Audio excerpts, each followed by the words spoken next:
જય શ્રી કૃષ્ણ. અષાઢ સુદ પૂર્ણિમા, ગુરુ પૂર્ણિમા. આ પૂર્ણિમાને આપણે ગુરુ પૂર્ણિમા તરીકે ઓળખીએ છીએ.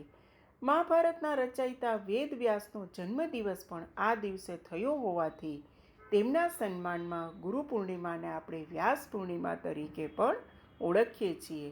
અને આ દિવસે મુખ્યત્વે આપણે જે આધ્યાત્મિક ગુરુ છે તેનું સ્મરણ, પૂજન વગેરે કરીએ છીએ. અને આ બધું આ ઉત્સવ છે એ અષાઢ સુદ પૂર્ણિમાના દિવસે મનાવવામાં આવે છે. અને આ પૂર્ણિમા છે આપણે પૂર્ણ રીતે ગુરુને સમર્પિત કરીએ છીએ. એટલે કે ગુરુ પૂર્ણિમા એટલે કે ગુરુની કૃપા પ્રાપ્ત કરવાનો ઉત્તમ સમય. અને પ્રથમ ગુરુ તો આપણા કોણ છે? માતા પિતા છે. માતા પિતા આપણા પ્રથમ ગુરુ છે. તે ઉપરાંત બ્રહ્મા, વિષ્ણુ અને મહેશ એને પણ આપણે પહેલા ગુરુ તરીકે માનીએ છીએ. ગુરુને આદર અને સત્કાર આપવાનો દિવસ એટલે ગુરુ પૂર્ણિમા. હવે ગુરુ એટલે શું? તો ગુ એટલે અંધકાર, રૂ એટલે પ્રકાશ. જે અંધકારમાંથી પ્રકાશ તરફ લઈ જાય તેને આપણે ગુરુ કહેશું. 16 કલાએ ખીલેલો ચંદ્ર જ્યારે પ્રકાશ પાથરે છે તેને આપણે ગુરુ કહીએ છીએ.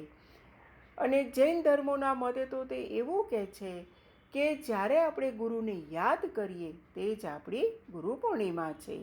કાળા ડિબાંગ વાદળો હોય અને જે દૂર કરી દે અને આપણને પ્રકાશ પાથરી આપે એ જ છે ગુરુ છે. ગુરુ પૂર્ણ છે અને શિષ્યને પણ પૂર્ણ કરવાનું કામ ગુરુ જ કરે છે.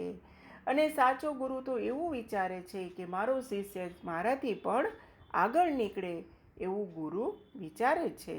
શિક્ષક છે એ માત્ર શિક્ષણ આપે છે, પરંતુ જે ગુરુ છે એ તો આપણા કોઈ મનમાં ભ્રમણાઓ હોય, કોઈ તકલીફ હોય એને પણ દૂર કરવાનું કામ કરે છે. ગુરુ છે એ દીવાદાંડી છે. હવે આ જે ગુરુ છે તો એ ગુરુ કેવા હોવા જોઈએ?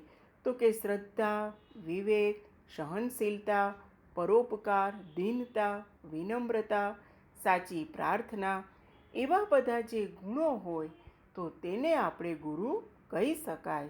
અને ગુરુ એવા હોય કે જેના તમે શરણે જાઓ તો તમારો તમામ કલહ છે, તકલીફો છે, વિકારો છે એ દૂર થઈ જાય અને તમને પરમ શાંતિ મળે. એને આપણે સાચા ગુરુ કહી શકાય. અને જેમણે આપણી આધ્યાત્મિક રુચિ જાગૃત કરી હોય અને પછી એ જ રસ્તા ઉપર ચાલવા માટે આપણને પ્રેરિત કરે, માર્ગદર્શન આપે અને જો આપણે થાકી હારી જઈએ તો પણ હાથ પકડીને ઊભા કરે, તે કોણ છે? તે તો ગુરુ છે. અખંડ ભૂમંડલાચાર્ય જગતગુરુ શ્રી વલ્લભાચાર્યજી પુષ્ટિ માર્ગના પ્રણેતા ગુરુ છે. વલ્લભના નામ સ્મરણથી જ બધા સંશયો મનમાંથી દૂર થઈ જાય છે. એટલે તો આપણે શું કહીએ છીએ કે મેરો તો આધાર શ્રી વલ્લભ કે ચરણારવિંદ.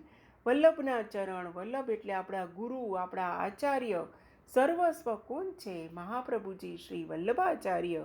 એટલે જ આપણે કહીએ છીએ કે મેરો તો આધાર શ્રી વલ્લભ કે ચરણારવિંદ. અને ગુરુ બ્રહ્મા, ગુરુ વિષ્ણુ, ગુરુદેવો મહેશ્વર, ગુરુ સાક્ષાત પરબ્રહ્મા, તસ્મૈ શ્રી ગુરુવે નમઃ. આજે આપણે ગુરુની પસંદગી કરવામાં ખૂબ જ ધ્યાન રાખવા જેવું છે. કારણ કે આપણે બધા જાણીએ છીએ કે ઘણા પોતાને ગુરુ માને છે, પરંતુ આપણે ગુરુ તરીકે બધા માનતા હોય પણ દરેકને આપણે ગુરુ તરીકે સ્થાપિત ન કરી શકીએ. રોજ રોજ જીવાતી જિંદગીમાંથી આપણે જો કાંઈક શીખી લઈએ, આપણી ભૂલને સુધારીને એમાં આગળ વધી જઈએ અને જો આપણને જ આપણી ભૂલો દેખાતી થઈ જાય અને એ ભૂલ આપણે ફરી ન કરી અને એ જ રસ્તે આપણે ફરીવાર આગળ વધીએ તો આપણે જ આપણા ગુરુ બની શકીએ. જય શ્રી કૃષ્ણ. વલ્લભાધીશ કી જય.